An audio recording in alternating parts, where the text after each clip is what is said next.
Perte de vitesse de l'économie française.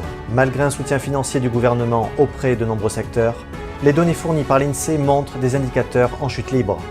Le manque de visibilité et les mesures sanitaires successives semblent conduire à un essoufflement des entreprises françaises.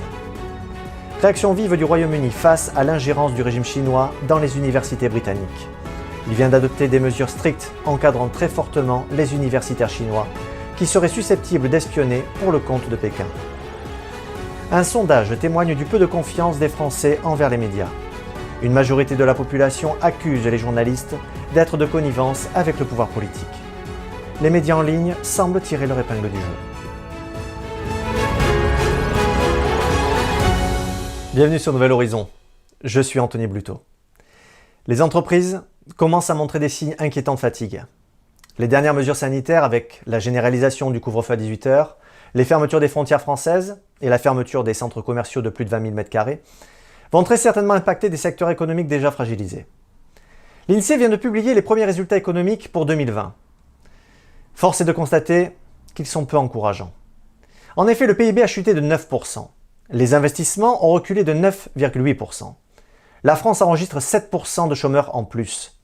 Qu'on soit salarié, petit ou grand décideur, le déclin des performances constaté actuellement dans les entreprises est révélateur d'un monde économique à bout de souffle.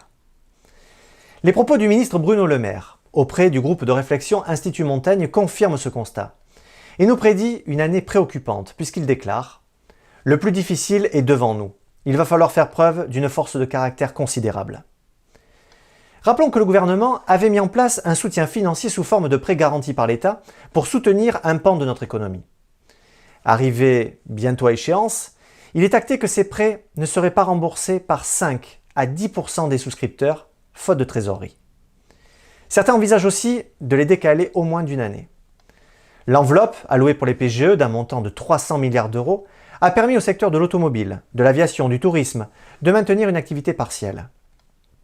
Les commerces, comme les fleuristes, les restaurants, les activités liées à l'événementiel, ont été plus durement touchés et sont émotionnellement éprouvés par l'adaptation aux mesures sanitaires contraignantes et constamment changeantes. Selon Jésabel Coupé-Soubeyran, économiste et maîtresse de conférences à la Sorbonne, le PGE est une bombe à retardement. Combler le manque à gagner avec un crédit, c'est à la fois retarder le problème et le décupler, puisque les entreprises qui font face aux pertes les plus importantes sont aussi celles qui auront le plus de difficultés à rembourser leur PGE. Chez les restaurateurs, privés d'activité depuis l'automne et confrontés au paiement de leurs charges fixes, l'exaspération est telle qu'ils sont entrés en résistance. Certains ont décidé d'ouvrir leur restaurant malgré l'interdiction et prennent le risque de sanctions administratives lourdes. Stéphane Thurillon, restaurateur dans le Doubs, avait fait le buzz en manifestant tout son désespoir et sa colère dans une vidéo. Il avait averti « On ne va pas se laisser crever comme ça. Je pars à la guerre, je vais ouvrir mon restaurant au 1er février à midi. Si l'État ne m'autorise pas à ouvrir, j'ouvrirai de force. Ouvrez tous !» En substance, M. Thurillon a bien ouvert, mais sans servir ses clients en salle pour éviter toute poursuite judiciaire. Son acte symbolique témoigne d'une exaspération et d'une envie, celle de retrouver son outil de travail. Cette désobéissance civile, soutenue par certaines personnalités politiques d'opposition, a provoqué la mise en garde du ministre de l'économie Bruno Le Maire. Il prévient que ceux qui font le choix de ne pas respecter la règle seront suspendus pendant 1 mois de l'accès au fonds de solidarité. Menace qui a fait réagir. Le député Nicolas Dupont-Aignan a déclaré sur son compte Twitter « Le maire et Darmanin ont peur des colères saines de nos restaurateurs et préfèrent les menacer que de les aider. » Un chantage honteux aux solidarités. Toutes ces entreprises à bout de souffle devront encore patienter pour éviter des mesures plus restrictives, compte tenu du nombre élevé de contaminations quotidiennes et de la menace que fait peser les variants du Covid-19. Pour l'essayiste François de Closet, un nouveau confinement ne serait pas la bonne solution. Il s'inquiète de la situation économique des plus jeunes, de leur morale en berne et de leur difficulté à entrer dans la vie active. Il s'agit de ne pas sacrifier la vie des plus jeunes pour les plus âgés.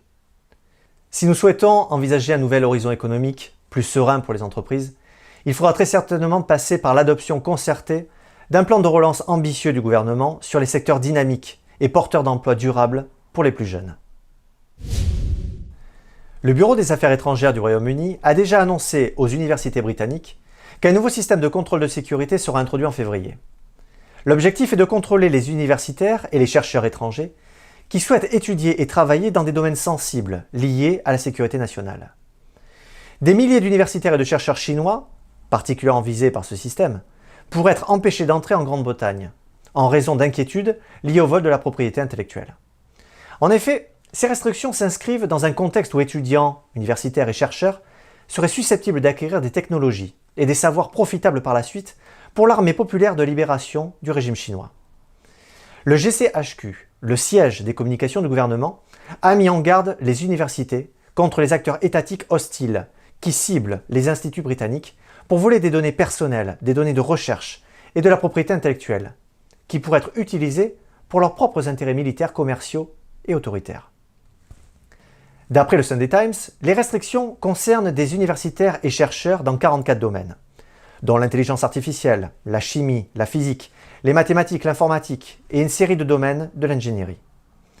Et ce nouveau système de contrôle s'applique également aux professionnels liés aux postes de recherche et de développement dans les entreprises britanniques. Ces mesures devraient empêcher des milliers de chercheurs chinois d'entrer et de travailler en Grande-Bretagne. Et pour ceux qui travaillent et étudient déjà au Royaume-Uni, s'ils sont considérés comme présentant un risque, leurs visas seront révoqués. Pour les étudiants étrangers de 3e cycle en lien avec des sujets sensibles, ils doivent obtenir un certificat appelé LATAS, dans le cadre du programme d'approbation des technologies universitaires. En revanche, les candidats comme la Suisse, la Norvège, les États-Unis, le Canada, l'Australie en sont exemptés. Le certificat de LATAS a été introduit en 2007 pour empêcher la diffusion, en dehors du Royaume-Uni, de connaissances et de compétences qui pourraient être utilisées pour construire et livrer des armes de destruction massive. Cependant, le cadre de LATAS a été élargi l'année dernière pour inclure les technologies militaires conventionnelles avancées, telles que les avions et les cyberarmes. C'est-à-dire que depuis la fin de 2020, tous les candidats demandant un certificat doivent divulguer leurs liens militaires. Mais pourquoi les universitaires, chercheurs chinois ou bien étudiants chinois sont-ils des cibles particulières? Sam Armstrong, directeur des communications de la Henry Jackson Society, un groupe de réflexion sur la politique étrangère, déclare « Pendant trop longtemps, les universités britanniques ont aidé et encouragé de manière imprudente les ambitions militaires de la Chine pour leur ignorance aveugle des risques que représentent les espions se faisant passer pour des scientifiques. Ce changement admirablement audacieux est la réponse appropriée d'un bureau des affaires étrangères qui reconnaît désormais clairement l'ampleur de ce défi. » Selon les chiffres officiels, en 2018-2019, il y avait 7330 étudiants de 3e cycle en recherche au Royaume-Uni, dont la plupart travaillent dans des domaines sensibles qui nécessitaient un certificat LATAS. La même année, 3560 citoyens chinois travaillaient en tant que professeurs ou post-doctorants dans des domaines également sensibles. La Henry Jackson Society a publié un rapport l'année dernière révélant que 900 diplômés d'universités chinoises auraient des liens avec l'armée populaire de libération. Le Parti communiste chinois a été accusé de tenter de voler la propriété intellectuelle de plusieurs nations pour accroître sa puissance mondiale. L'administration américaine de l'ancien président Donald Trump a porté plus d'une douzaine d'accusations liées au vol de propriété intellectuelle dans les universités l'année dernière. Je vous donne un exemple typique. Le 14 janvier, le ministère de la Justice a déclaré que Gang Chen, un professeur du Massachusetts Institute of Technology, a été accusé de dissimuler son travail pour des groupes liés au Parti communiste chinois, alors qu'il acceptait des subventions d'agences américaines. Ce citoyen américain, naturalisé chinois, dirige le laboratoire de nano-ingénierie du MIT et le centre de conversion de l'énergie solaire thermique à l'état solide. Selon le ministère de la Justice, Chen aurait occupé divers postes au sein du régime chinois afin de promouvoir le développement technologique et scientifique de la Chine, en fournissant des conseils et de l'expertise, et parfois directement responsable du parti, souvent en échange d'une compensation financière. En outre, Chen a été accusé d'être un recruteur. Il aurait appuyé les programmes chinois afin d'identifier des universités qui pourraient les aider dans leur effort pour faire avancer les programmes technologiques du régime. Le danger est réel et non négligeable. Pour le professeur Steve Tsang, directeur de l'Institut de la Chine à l'Université de SOAS de Londres, rien ne peut empêcher les étudiants chinois patriotes, guerriers loups, dans les universités britanniques de dénoncer leurs camarades de classe aux autorités de Pékin.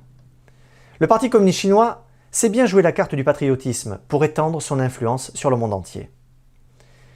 N'oublions pas qu'il existe en France, et plus particulièrement en Bretagne, une très forte présence d'étudiants chinois dans les universités. Ce choix ne serait pas dû au hasard, car ce territoire accueille la base française de sous-marins nucléaires et représente un bastion traditionnel de la défense française. Le journaliste Antoine Isambard a donné l'exemple d'un laboratoire de recherche d'une grande école d'ingénieurs bretonne, où sur 30 doctorants, 10 sont chinois et issus de l'Institut de technologie de Harbin. Ce dernier est administré par une agence gouvernementale qui travaille directement pour l'armée chinoise. Alors, cette mesure prise par le Royaume-Uni, pensez-vous qu'elle fera des émules dans l'Hexagone? Avez-vous confiance dans les médias?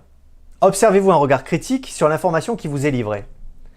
La question mérite d'être posée. Tentons ensemble d'explorer la vision du peuple français envers les médias. Selon l'enquête réalisée par Kantar Public pour le journal La Croix, les Français ont peu confiance dans les médias, et surtout dans les journalistes.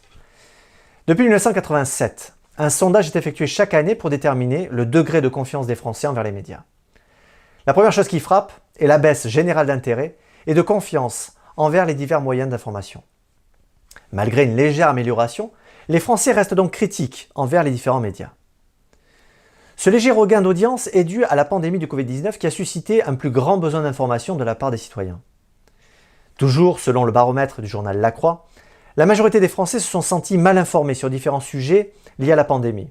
Il y a notamment le débat sur la chloroquine, dont 54% des Français interrogés estiment ne pas avoir reçu les informations adéquates. L'origine du virus, quant à elle, a été le sujet ayant reçu la plus mauvaise note de la part des Français, dont 57% estiment avoir été mal informés. En ce qui concerne les recherches sur un vaccin contre le Covid-19, l'avis général est partagé, car la moitié de la population s'estime bien informée. L'application des gestes barrières et les règles touchant au confinement et au déconfinement ont quant à elles été bien traitées par l'information selon le sondage. L'avis semble donc partagé. Environ un Français sur deux estime recevoir une information valable de la part des médias. Mais cette enquête ne s'arrête pas là. L'indépendance des journalistes est pointée du doigt. Plus de 60% des interrogés estiment que les journalistes ne sont pas indépendants vis-à-vis des partis politiques et du pouvoir, et pensent qu'ils ne résistent pas aux pressions de l'argent. La crédibilité des médias provenant d'Internet a augmenté de 5% contre 2% pour les autres. Cette augmentation résulte-t-elle d'une méfiance envers les médias dits classiques? Certains médias web, comme François, ont le vent en poupe. Publicité sur les réseaux pour ses enquêtes d'investigation, le journal a récemment subi plusieurs critiques de la part de certains médias concurrents. Leur ligne éditoriale, proposant un contenu divergent sur la crise sanitaire par exemple, semble trouver un public qui ne se reconnaît peut-être plus dans l'offre existante. Comme nous l'avons vu, un grand nombre de Français s'interrogent sur la véracité des informations qui ont été rapportées par certains médias concernant la chloroquine ou l'origine du virus. Laissant la parole à de nombreux professionnels de santé en désaccord avec les mesures prises par le gouvernement, le journal s'est attiré les foudres de la ministre de la Santé Roselyne Bachelot, qui souhaite une réévaluation du certificat d'information politique et générale de François. Cette déclaration a d'ailleurs incité de nombreux citoyens à se mobiliser en lançant une pétition de soutien au journal. Ils estiment que cette mesure est un acte de censure. Une chose est sûre, le caractère anxiogène de l'actualité et le manque de visibilité concernant les mesures mises en œuvre pour lutter contre l'épidémie conduisent une frange de la population à rechercher une information différente que celle diffusée sur les grands médias publics. L'indépendance qui nous caractérise aura toujours pour mission de vous apporter un regard différent sur l'information. Merci d'avoir suivi Nouvel Horizon. Prenez soin de vous et restez libres.